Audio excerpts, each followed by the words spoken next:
네.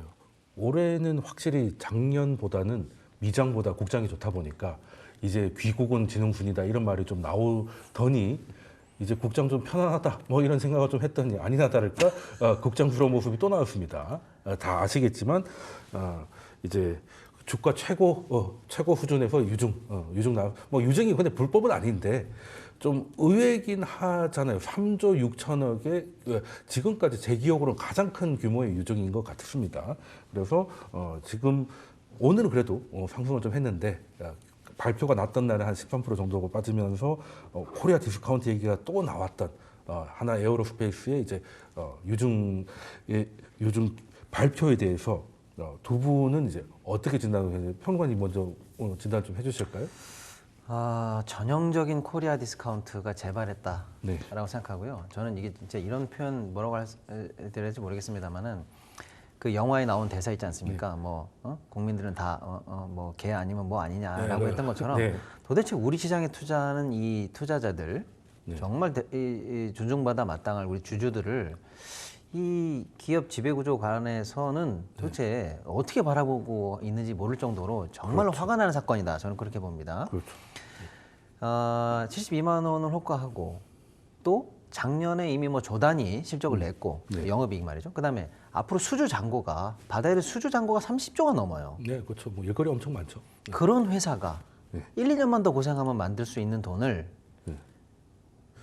역대 최대 규모의 유증을 통해서 주주들 뒷주머니를 털어서 마련하겠다. 네.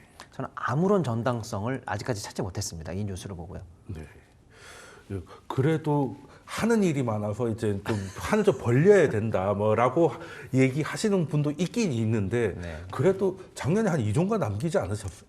제 말씀이 그 말씀이에요. 그렇잖아요. 2조 남겼는데 지금 3조 6천억이 없어서 일 못하지는 않을 것 같은데 뭐 제가 재무 분석 제대로 한 건 아니지만 정확합니다. 저도 아주 주말에 화가 나가지고 계속 두드려봤는데 앵커님 말씀 정확해요. 이미 벌어들인 돈만으로도 조금 심한 얘기를 하면 1년만 더 고생해도 금방 벌을 수 있는 돈인데 왜 주주들에게 유증을 하면서 주주 가치를 희석시키는 이런 극단적인 조치를 취했는지 진짜로 정당성 이해가 되질 않고요.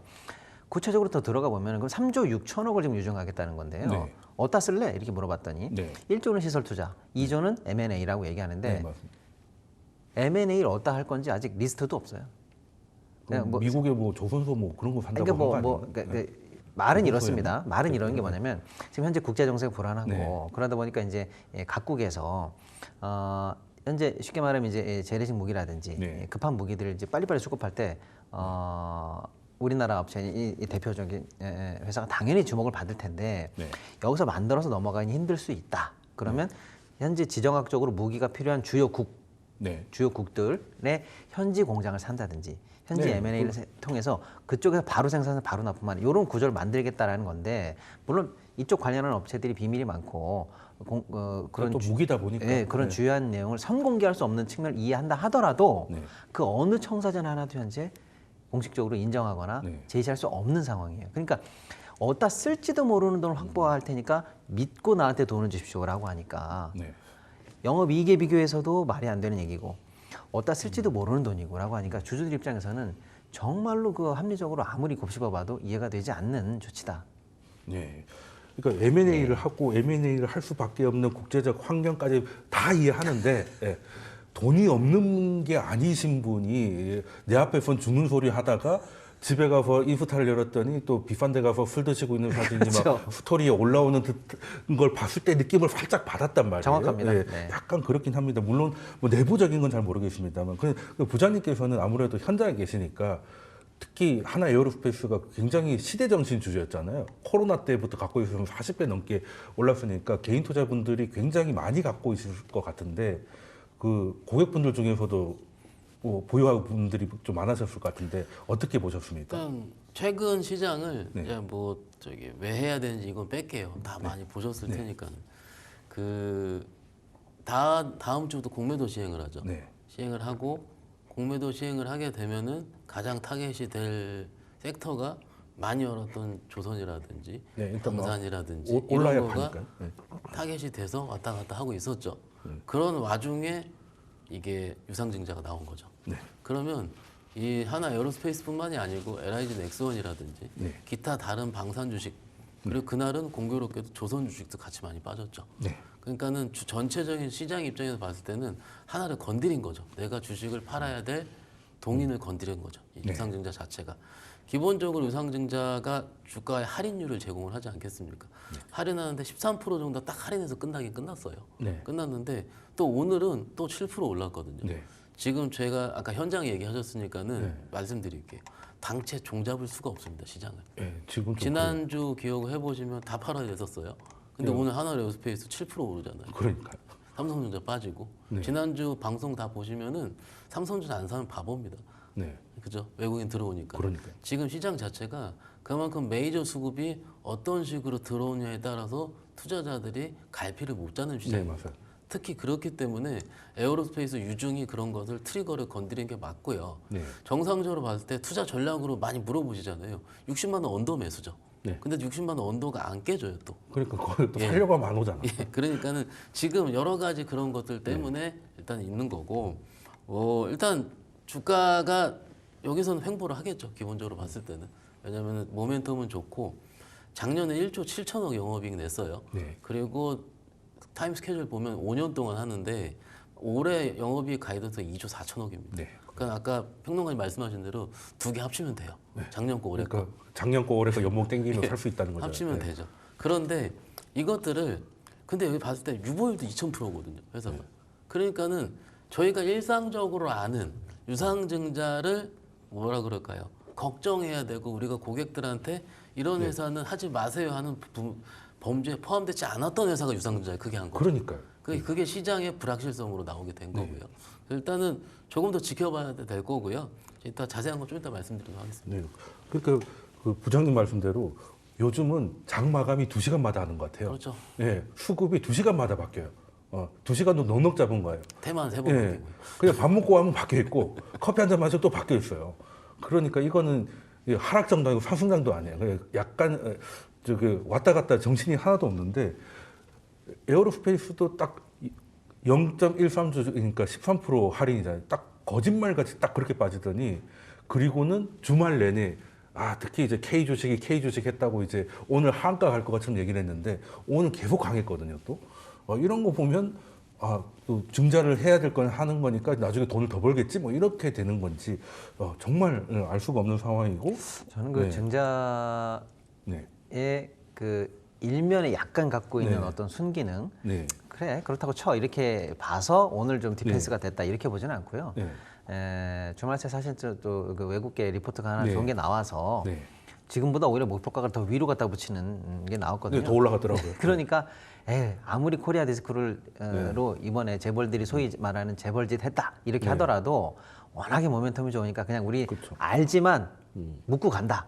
약간 이런 게 하나 있고 또 하나는 사실 이제 여기 투자하시는 분들도 둘로 나눠 보셔야 되는데 아예 초기에 들어가셔가지고 진짜 부러운 분들 많이 보신 분들은 뭐 이 정도는 맞을 수 있어 이렇게 하시는 분들도 계시고 요 최근에 일단 아무튼 들어가셔서 하신 분들이 이제 문제거든요. 요 분들은 사실 이제 굉장히 이제 뒤통수 맞은 거고요. 근데 이 논란을 다 지켜보고 있는 그럼에도 불구하고 그 다음 미래를 바라보고 있는 신규 투자자들 입장에서는 오히려 그래 차라리 잘 됐어. 저가 매수 놓친 버스인데 갑자기 멈췄으니까 그렇죠. 뛰어가고 막 두드린 거 아니에요? 그러니까 이 세 분야로 투자자분들을 나눠 본다면 1, 3번 투자자분들 입장에서는 이걸 묶고 갈 수 있는 정도의 용인이 되는 거고 2번 투자자분들 입장에서 조금 이제 힘든 상황이기 때문에 이게 믹스 됐을 때 오늘 중간 정도인 한 7% 몇 점? 오늘 4점 오늘 7.48% 정도 올랐거든요. 이 정도 선에서 오늘은 이제 멘징이 된 거다 이렇게 좀 보고 있고요. 아직 이 유중의 효과를 긍정적으로 시장이 판단했다라는 건 좀 아닌 것 같습니다. 그 버스 놓쳤던 분들이 포기하지 않고 보고 있다가 그 13% 빼주니까 이때 아니면 언제 사겠니? 라고 해서 오신 분들도 충분히 가능할 것 같습니다. 진짜 혼내고 싶은데 막 예를 들어서 부모님한테 돈 받아가지고 문제집도 사고 뭘 해야 되는데 딴 데다 써가지고 오락실도 가고 해서 진짜 혼내고 싶은데 성적이 잘 나와가지고 성적이 잘 나오면 그게 다 그게 좀 짜증나서 되는 거 아니에요? 그러면 면제부 줘야 되지 않나 하는 생각도 살짝 들긴 하는데 근데 그 평론가님이 어떤 말씀을 하고 싶은지 제가 좀 느낌이 온 게 한화가 조금 이러는 게 에어로스페이스가 놀라운 실적을 발표할 때 그것도 발표하기로 한 날 하루 전인가 있잖아요. 그때 하나 묻혔던 게 에어로스페이스가 이제 그 지분을 사줬지 않습니까? 이거 승계 작업 아니냐. 그러니까 분명히 비판이 나올 거니까 그때 이제 좋은 뉴스를 터뜨려 가지고 묻어버리고 이제 여기까지 그러고도 계속 가니까 그냥 유중도 한번 이 김에 한번 쳐보자 했더니 그래도 나쁘지 않네. 그러니까 된 것 같은데 이거 승계 작업이라고 뭐 봐야 되게 좀 말씀하기 힘드실까요? 부장님께 어떻게 보고 계십니까? 저는 업계 입장에 좀 조심스럽고요. 네. 근데 어쨌든 하나에너지 지분을 김동관 부회장이 50% 갖고 있는 건 맞으니까. 그렇죠. 그 예. 정황상은 분명하잖아요. 그리고 에어로가 그 전날 7.3% 정도 1조 가지고 매수를 했으니까 네. 팩트만 말씀을 좀 드립니다. 네. 그러니까는 하나를 통해 지분 취득을 해서 아마 이제 에너지가 상장을 하게 되면은 네. 아마 조금 더 그럴듯하고 좋게 하겠죠. 네. 할 텐데 일단 이게 막상 그 주가 입장에 봤을 때 저는 개인적으로 좀 우리 시청자분들한테 조언 드리고 싶은 거는 이런 그 지배구조 승계 이걸만 보면은 주식을 매매를 하지 못합니다. 네, 뭐 그냥 계속 계속 안 좋은 게 많았잖아요. 예, 상장할 때까지 기다린다라든지. 네, 뭐 CJ 도 그런데 기본적으로 이렇게 올라 있는 성장주의 경우는 어닝 보셔야 돼요. 어닝 그냥. 네. 그러니까 실적이 얼만큼 증가하는지 그리고 오늘 주가 오른 것도 있는데 유럽에서 지금 재무장 관련해서 계속 지금 네, 그렇죠. 얘기가 나오고 있는데 폴란드에서 단일로 요청을 하게 된다면 EU 자금을 일부 끌어줄 수 있게 이미 할 수 있는 이런 것도 가능할 것이다 이런 외신 보도가 있긴 있더라고요. 네. 그런 여러 가지가 복합적으로 포함이 돼서 물론 뭐 저기 30억도 매수도 좀 있긴 있었는데 그런 부분이 가장 컸다고 보는데요. 막상 여기서 이제 제가 뭐가 기억이 나냐면 예전에 4, 5년 전쯤에 2차 전지 유상증자 할 때 기억 한번 하실 겁니다. 그때 굉장히 잘 올랐거든요. 네. 하고 그때는 3년치 어닝 땡겨온다 그래서 그대로 갔었어요. 네. 그러니까 막상 실적이 잘 나오고 있는 주식들 입장에서 봤을 때는 실적을 어닝을 당겨오기 때문에 여기서 1분기 가이던스가 좀 더 잘 나온다? 아까 그 외국계 레포트도 아마 그런 부분이 네. 일부 있을 텐데 있으면 막상 유상증자 그렇게 크게 신경 쓰지 않는 경향이 있습니다. 네. 그런데 이게 지금 여기서 우리 새로운 투자자 입장에서 봤을 때는 이거죠. 언제 신주 기산일이 되는지 네. 내가 언제 유증을 받을 수 있는지 이건 일정은 좀 챙겨야 된다 생각하고 있습니다. 네. 근데 저는 그 아까 우리가 초반에 잠깐 얘기한 것처럼 네. 아니 내가 돈이 있고 시설 투자든 M&A든 사실은 맘만 먹으면 자기 돈으로 할 수 있는데 도대체 왜 이게 유증의 명분이 되느냐 이게 의문이다라고 말씀드렸는데 네. 그러니까 이건 답이 아니라는 거예요. 네. 그럼 뭐냐 진짜 진짜 저희는 의도. 뭐냐 이게 답이 그렇죠. 아니라면 네. 그러면 당연히 한국의 이 코리아 디스카운트가 늘 지적하고 있는 게 뭐냐 예. 재벌들의 승계 네. 예? 이쪽으로 바라볼 수밖에 없는데 이건 제가 볼 때 딱 떨어집니다. 저는 뭐 그럴 평론하니까 수밖에 정확하게 말씀드려요. 이렇게 사면은 하나에너지가 이제 말 그대로 상장한 불꽃 에너지가 되는 거는 그렇죠. 뭐 너무나 당연한 정확하게 얘기니까요. 말씀드리면 이거예요. 그러니까 이제 당연히 저희는 알고 있습니다만 이제 모르시는 시청자분들께 잠깐 설명드리면 얼마 전에 이제 이 하나여로가 1.3조인가요? 1.3조를 네. 에너지에 있는 오션 주식을 사면서 네. 준 거예요. 그러니까 쉽게 말하면 주식을 받았습니다만은 네. 돈이 1.3조 이상이 에너지에 꽂혔습니다. 네, 지분 취득을 해서 돈을 준 거죠. 그렇습니다. 네. 그러니까 에너지 입장에서는 갑자기 총알이 생긴 거예요. 그렇죠. 그럼 에너지는 왜 총알이 필요했느냐? 한화 전체에 대한 승계의 완성은 주한화. 네. 정확하게 이제 지주회사는 아닙니다. 지주회사 격이죠. 네. 아직 소유주는 좀 그렇습니다만은. 네. 그래서 지주회사 격인 주한화에 대한 승계가 끝나야 진짜 끝나는 건데 네. 주한화의 승계가 아직 마무리가 안 돼서 이걸 어떻게 할까 사실 업계에서는 늘 보고 있습니다만 가장 유력한 시나리오가 비상장인 에너지와 나중에 주한화를 합병시키는 방안을 생각하고 있거든요. 그럼 에너지에 총알이 부족해요. 이거 사야 되니까. 그렇죠. 네.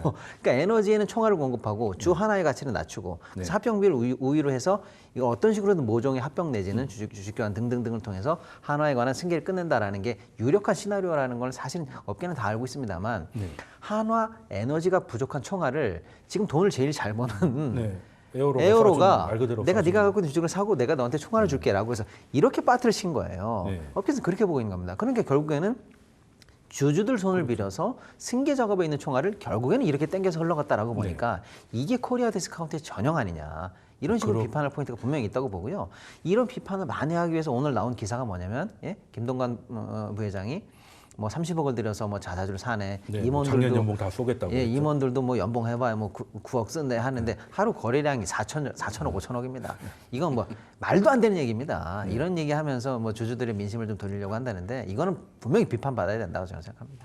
아니, 3조 6천억을 하고 30억을 살 것 같으면 그러니까요. 뭐 굉장히 남는 장사가 아닐까라는 생각이 좀, 물론 그게 뭐 1대1로 비교할 수는 없는 거지만 네. 예, 근데 특히 근데 다행히 그 우리나라에서 승계 모든 건 사면 안 된다는 게 국룰이었잖아요. 일부러 이제 낮추기 위해서. 근데 이번은 이게 지정학적인 이유는 그 시대 정신하고 잘 만나가지고 원래대로는 많이 꺼져야 되는데 아궁이에 불이 너무 세니까 젖은 장작을 넣어도 너무 잘 타는 맞습니다. 예, 분위기가 현재 되고 있는 것 같아요. 엄밀히 말하면요. 네.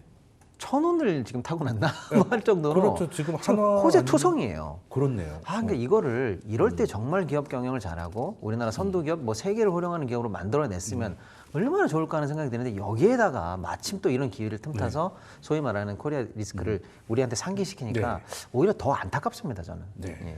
그리고 저도 이 유증이 이런 식으로 이번에는 유증을 할 만한 회사들은 사실 좀 정해져 있잖아요. 재무제표 보면 어디 CEO가 나와가지고 뭐 말로 주가를 띄운 다음에 유증치고 이런 소위 말하는 그런 짓을 했던 기업들이 아닌 메이저 기업에서 유증을 할 타이밍도 아닌데 유증이 나와서 좀 놀랬던 부분도 없잖아 있는데 근데 역으로 그렇게 해도 될 만큼 업황이 좋은 것도 분명한 것 같아요. 그러니까 이틀 만에 주가 분위기를 봐도 처음에는 놀랬다가 이거 그렇게 나쁜 거 아니야라고 판단하는 사람들도 꽤 많다는 거거든요.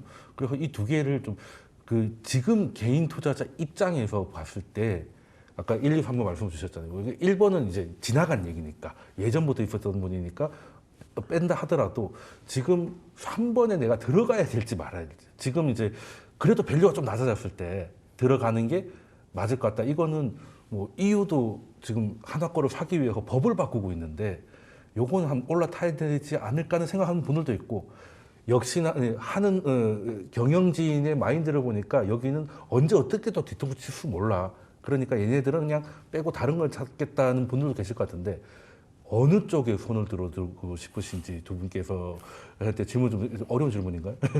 그래도 몇 대 몇 정도 하셔도 되겠습니다. 그럼 부장님이 먼저 말씀 한번 주시죠. 일단 기본적으로 시장의 종목은 2,600개 이상이 됩니다. 네. 그 안에서 유상증자가 예정되어 있는 종목을 네. 굳이 내가 승부를 보러 하는 것보다는 네. 기본적으로 그 밸류 안에서 다른 종목도 있기 때문에 네. 방산이 좋으시다면 거기서 고르는 것도 하나의 전략이 될 수 있고요.